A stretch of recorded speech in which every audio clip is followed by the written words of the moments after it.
Assalamualaikum warahmatullahi wabarakatuh.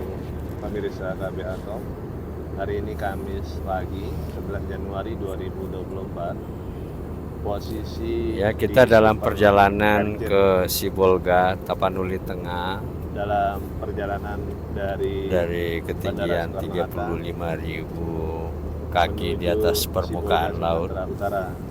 Ada Kami saat Anies. ini ada di ketinggian 34.000 kaki. Di mana-mana ada doa untuk Anies. Yang diselimuti awan-awan putih. Saya kaget banget. Kami terbang di atas Kemarin langit ada Sumatera. yang bercerita ke saya Kita akan melakukan tawaf selama 40 hari perkenalkan dulu sambil mendoakan kreator Anies. dari Alinsan, Ya, Noval siapa nama lengkapnya? luar biasa. Noval aja.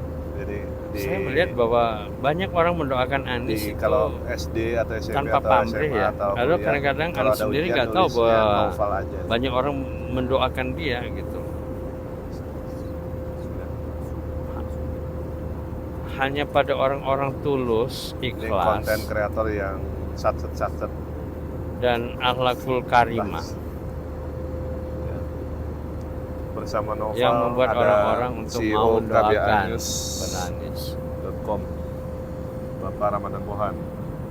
Pak Ramadan, Jadi 40 hari melakukan 40 hari ya, bukan 40 kali, 40 hari melakukan tawaf sebagai bagian dari ibadahnya, sebagai bagian dari ikhtiarnya untuk mendoakan Anies Presiden.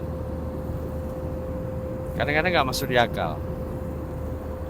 Banyak sekali orang mendoakan Anies dari tempat-tempat sunyi, tak dikenal, dan Anies sendiri gak tahu itu. Tapi ketika disampaikan Anies kaget. Masya Allah, itu selalu respon dari Anies. Ya hanya kepada orang yang tulus, ikhlas, dan akhlakul karimah lah maka orang-orang mau mendoakan gitu. Kalau Anies itu tidak tulus, tidak ikhlas, tidak akhlakul karimah, saya kira semesta akan menolak. Dan orang-orang juga tidak akan mau mendoakan dia. Nah itulah, bahwa dunia ini adalah milik Allah. Segala sesuatunya itu hanya karena Allah. Tanpa Allah tidak akan terjadi apa-apa. Dan Allah selalu membela, insya Allah melindungi mereka-mereka yang tulus ikhlas padanya gitu.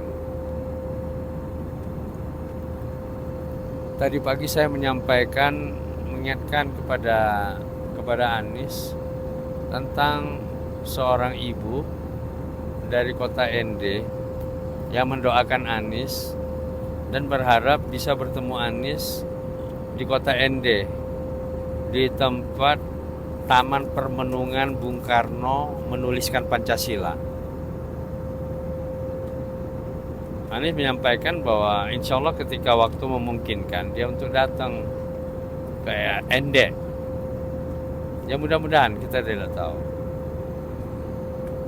Dan dalam perjalanan Anies untuk menuju Pilpres ini banyak sekali tantangan, banyak sekali tekanan-tekanan, tidak kepada Aniesnya langsung, tapi kepada mereka-mereka yang terlibat di dalam pensuksesan kegiatannya Anies. Biasanya panitia, tim-tim pendukung. Jadi tidak ke Aniesnya langsung. Kalau ke Aniesnya langsung mungkin ada ya, tapi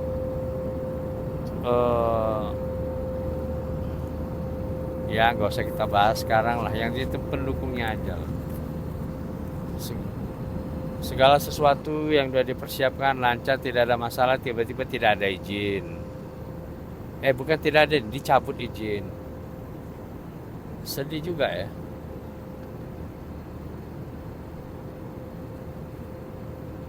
Kalau misalnya perbuatan baik, orang-orang baik berusaha untuk dihalang-halangi, dihambat, dan dijatuhkan, biasanya itu adalah dari mereka yang tidak baik. dan mereka yang terdorong oleh kegiatan dari, ya apalagi ya, dari syaitan gitu loh. Hanya setan aja yang tidak menyukai perbuatan baik. Kalau perbuatan baik itu didukung, didorong, diapresiasi, dimaknai sebagai kebaikan itu sendiri, nah itulah yang sesungguhnya harus terjadi, dan tidak ada setan di situ. Maka bagi siapapun, bagi tindakan apapun yang mencoba menghalang-halangi kebaikan, maka kita katakan itu adalah campur tangan setan. Beribu maaf, nyun sewu, saya harus pakai istilah itu karena jengkel sekali kita. Dalam pergaulan sehari-hari kan juga demikian kan. Kalau misalnya kita mau berbuat baik, ingin berbaik, dihalang-halangi oleh orang, berarti ada setan di situ gitu. Nah, bagi kita tidak akan berhenti ketika kita tahu prinsip bahwa yang benar itu adalah benar, ya kan? Yang salah adalah salah. Dan saya kira Anies pun begitu juga. Dia mengalir terus sepanjang Anies memperjuangkan kepentingan orang banyak, bukan kepentingan diri sendiri. Insya Allah semesta akan mendukung, alam akan mendukung. Ya, walaupun tetap kembali pasti ada saja yang dengki, yang syirik, yang bersekutu dengan setan, ingin menggagalkan Anies, gitu ya. Tapi kita percaya. Dan oh ya, saya teringat dulu waktu pemilihan gubernur 2017, banyak sekali tekanan terhadap Anies, banyak sekali. Ketika ada pihak yang mengatakan akan berdiri netral, walaupun sudah jelas pilihannya antara Ahok dan Anies, masih bisa netral. Tetapi pengikutnya dari pihak tersebut malah ratusan ribu atau mungkin lebih sejuta ya, yang menurutkan hati nuraninya untuk menyoblos Anies. Dan saat itu Anies berhadapan dengan birokrasi incumbent, kekuasaan tidak ada di Anies, ekonomi, Taipan tidak ada di Anies. Tapi orang datang dari macam-macam daerah, dari Sumatera, dari Kalimantan, dari Sulawesi, pada datang ke Jakarta mau jaga TPS-nya Anies ya, untuk menjaga memastikan kemenangan Anies. Anies kaget kan? Loh, datang dari berbagai daerah pergi ke Jakarta untuk mengawal TPS supaya tidak dilakukan kecurangan, pencurian suara atau manipulasi. Dan itu berhasil. Anies menang sangat landslide, telak gitu ya, terhadap Ahok, yang dalam putaran pertama Ahok itu juara 1, juara 2-nya Anies, juara 3-nya itu adalah AHY. Nah, di putaran kedua secara teoritis kan Ahok yang unggul jauh di atas Anies pada putaran pertama akan menang kan, tetapi ya itu karena dukungan dari orang-orang dari berbagai kota, dari Surabaya, dari itu tadi saya bilang, dari Kalimantan, dari Sumatera, dari Sulawesi, dari Nusa Tenggara pada datang menjaga TPS, menjaga suara-suara tidak dicuri. Nah, itu Allah mendukung, semuanya mendukung tanpa sepengetahuan Anies, tanpa apalagi instruksi ataupun permintaan, enggak. Orang datang dengan ikhlas. Mereka tahu bahwa kebenaran pada saat itu ada di Anies dan harus diperjuangkan. Bahwa kebenaran itu tidak turun dari langit begitu aja, tapi memang harus diperjuangkan. Nah, itulah mereka. Sampai suatu ketika Anies kaget, bertemulah Anies dengan orang-orang yang pernah membantu dia Yang aneh heran, kenapa dari dulu udah banyak membantu dan menang, kok nggak ngontak Anies gitu, kok nggak menyampaikan ke Anies, kok malah orang-orang lain yang menyampaikan, menceritakan. Nah, inilah ada hikmahnya. Pilpres sekarang juga demikian, banyak orang terlibat, teman-teman saya, termasuk saya juga, ya udah melakukan ini melakukan itu, ada aja kita merasa kurang gitu loh. Ya nggak apa-apa, sampai detik terakhir kita akan perjuangkan bersama kawan-kawan. Saya juga demikian. Saya nggak mau ketika takdir berkata lain, lalu saya menyesali diri saya karena tidak berbuat optimal. Tapi kalau kita sudah berbuat optimal, berbuat maksimal, ikhtiar udah dilakukan, nah takdir milik Allah. Apapun yang akan terjadi, yang sudah terjadi, yang sedang terjadi, dan akan terjadi, itu sudah tertulis kalau kata Anies di Lauh Mahfuz 50.000 tahun sebelum bumi ini dibikin oleh Allah Subhanahu wa taala.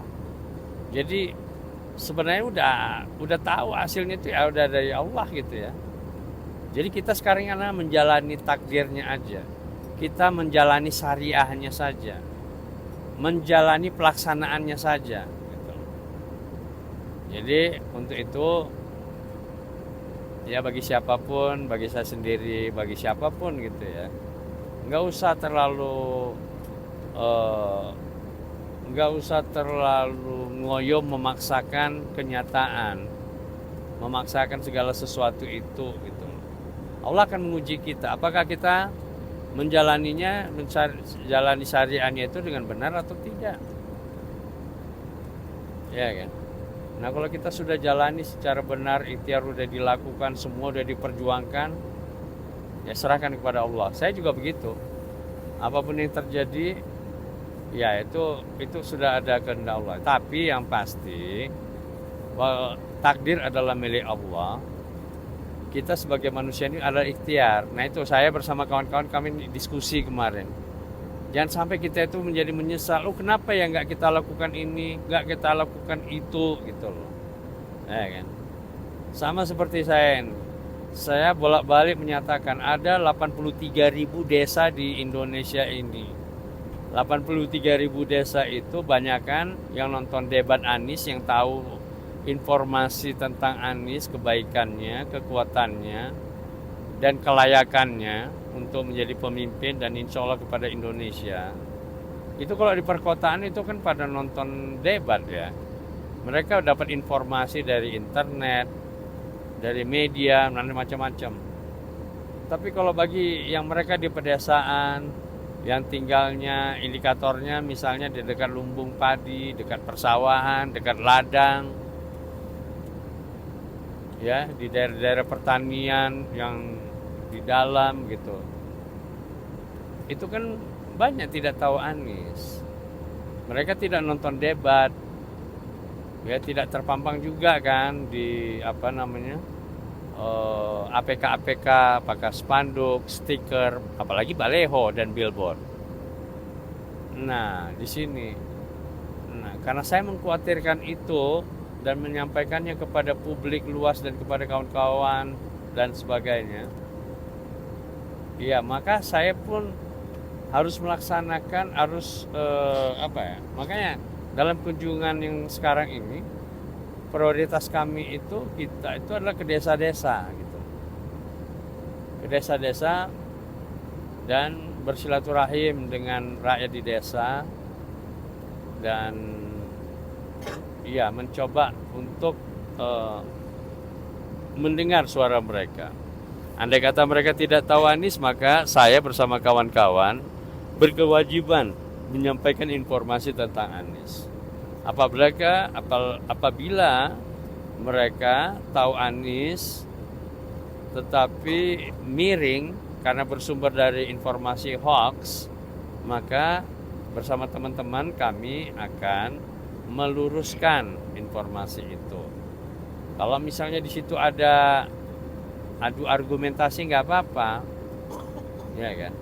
Nah, tetapi seperti umumnya kan banyak yang bertebaran hoax.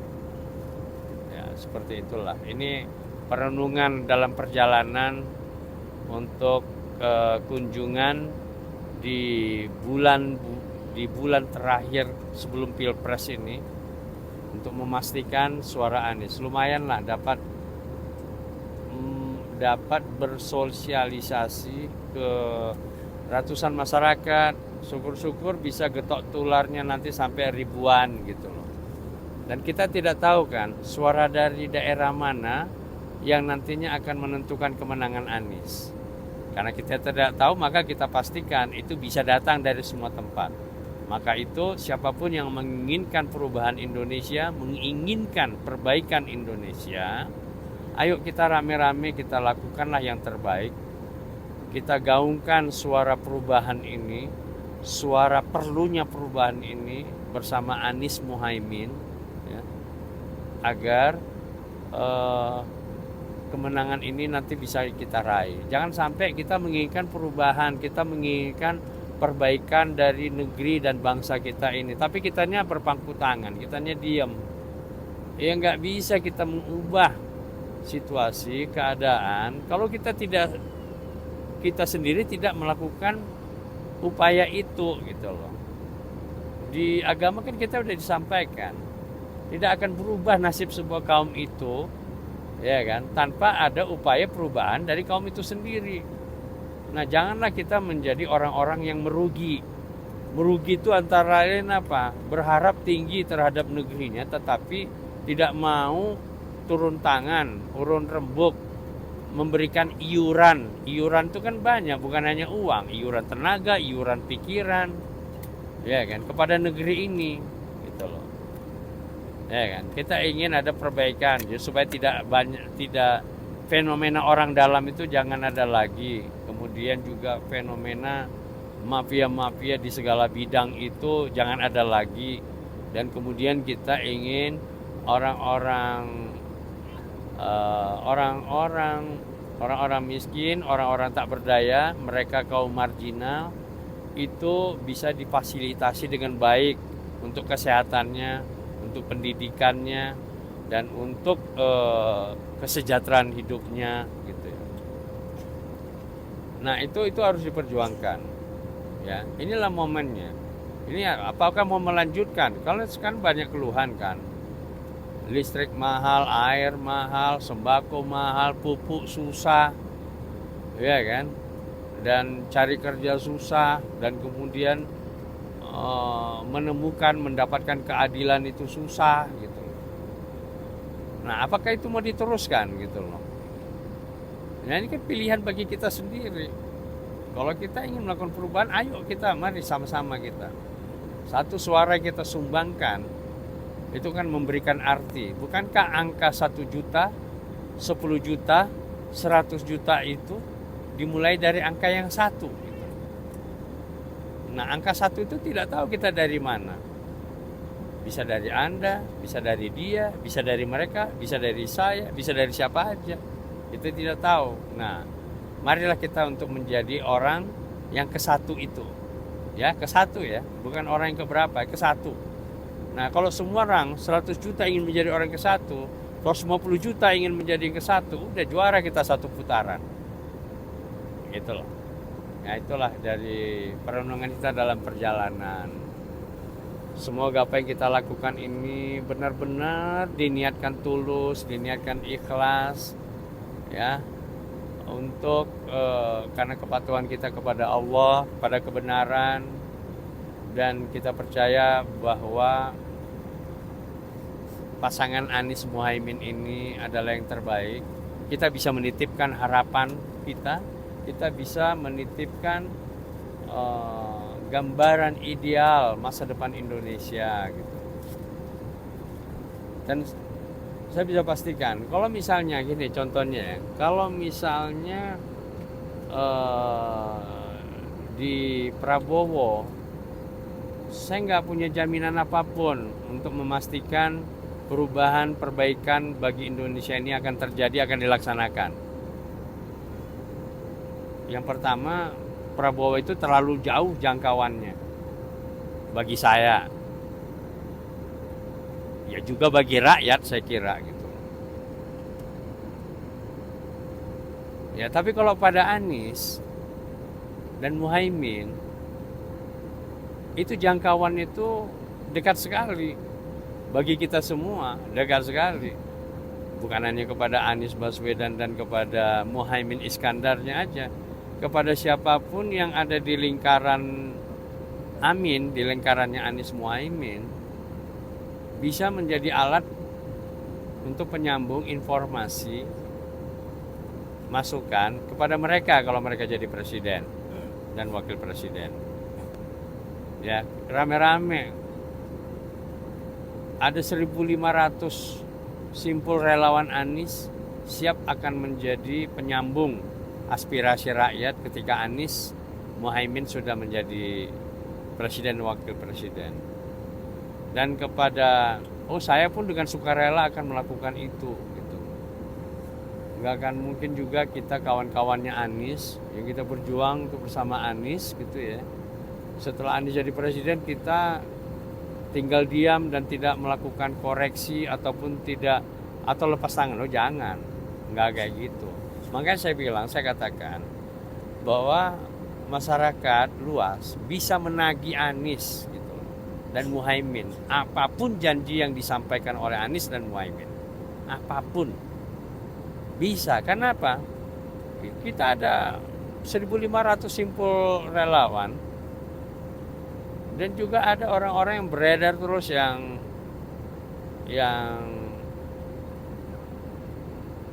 bila Anies presiden ataupun tidak presiden, dia tetap eksis, tetap ada mereka gitu. Jadi itu ya. Ayo kita pastikan sebulan lagi ya kita akan memilih mencoblos di bilik suara. Hanya kita dan Allah yang tahu apa pilihan kita. Tapi kita pastikan kita memilih sesuai dengan hati nurani, sesuai dengan keyakinan kita bahwa Indonesia akan lebih baik kondisinya lagi apabila dia yang kita pilih ini yang akan menjadi presiden. Ayo kita pastikan kita memilih dulu gitu. Saya kira demikian permenungan kita dari atas ketinggian 35.000 kaki di atas permukaan laut. Nanti kita sambung lagi bincang-bincangnya. Kalau ngomongnya tadi agak-agak permenungan mungkin karena udah tinggian langit ya. Jadi udah semakin menuju tinggian langit, semakin kita tersadarkan, semakin jujur kita untuk melihat kenyataan-kenyataan, insya Allah. Oke pemirsa, sampai jumpa nanti.